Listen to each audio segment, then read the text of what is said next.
కాదబ్బా, పెళ్ళి ఇష్టం ఉంటే ఇప్పుడు ఇష్టంగా చేసుకోవాలి, ఇష్టం లేకుంటే నేను చేసుకోను, నాకు ఇప్పుడే వద్దు అటెన్గా చూద్దాం అనాలి.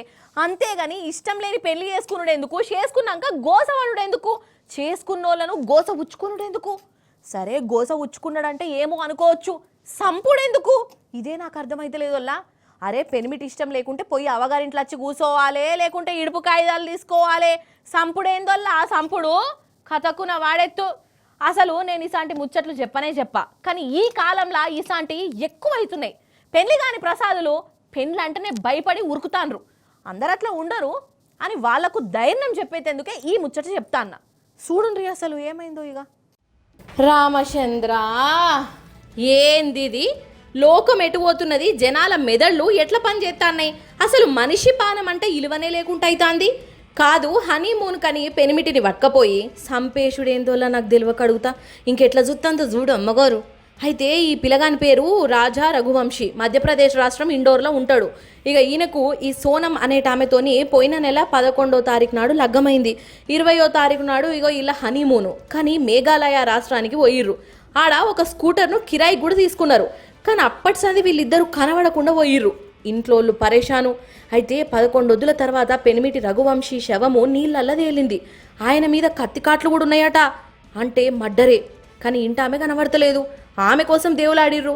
పాపం ఈమెకేం ఆపతచ్చిందో అని రంది పెట్టుకున్నారు. లాస్ట్కి ఎట్లనోకట్లా దొరికింది. అయితే పెనిమిటిని ఈమెనే చంపిందని పోలీసులు తేల్చేసిర్రు. 3-4 గూండగాళ్లకు సుపారీ ఇచ్చి మరీ పెనిమిటిని చంపించిందట.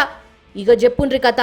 పెండ్లై 10 రోజులు కూడా కాకముందే పెనిమిటిని చంపుడేందోల్లా. అసలు ఏందసలు ఇంత ఘోరము?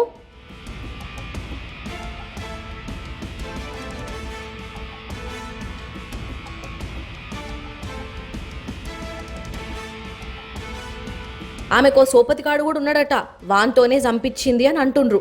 కాదు ఏమనంటే కోపాలు బాగత్తే కానీ పెళ్లి ఇష్టం లేకుంటే లేదు అని చెప్పాలి. ఇంట్లో బలవంతం చేసినా ఉన్న ముచ్చట చేసుకునేటోనుకో ఇంట్లోకో చెప్పాలి. అంతేగాని పెళ్లి మంచిగానే చేసుకున్నది అమ్మగారు. పాపం అన్నం పుణ్యం తెలివనోని పొట్టన పెట్టుకున్నది.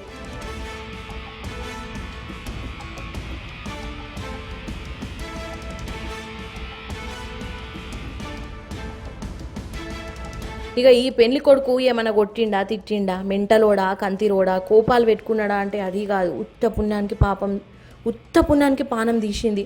అసలు పెళ్లి చేసుకున్నాడే ఈ పిల్లగాడు చేసిన తప్పు. కథకున వాడెత్తు. ఇక పోలీసులకు దొరికినాక అమ్మగారు ఇప్పుడు ఏమంటాందయ్యా అంటే, నేనెందుకు చంపినా, నన్నే ఎవడో కిడ్నాప్ చేసిండు, నా బాధలో నేనుంటే నా మీద మర్డర్ కేసు పెడతాను రేంది అని శిల్క పలుకులు వలుకుతాందంట. కాదోల్లా ఈ స్టోరీలు వింటుంటే వణుకు పుడుతున్నది. అరే ఇష్టం లేకుంటే ఇష్టం లేదని ఇంట్లోకి వెళ్ళి అవతల పడాలి. బల్మీటికి లగ్గం చేస్తే పోయి అవ్వగారింట్లో కూసోవాలి. కానీ అసలు ఏం సంబంధం లేనో నీ గిట్ల చంపుడు ఇదెక్కడి కథనో అర్థమే అవుతలేదోల్లా నాకు. కలికాలం పాడుగాను గిట్ల తయారైతాను రేంది జనాలు అసలు.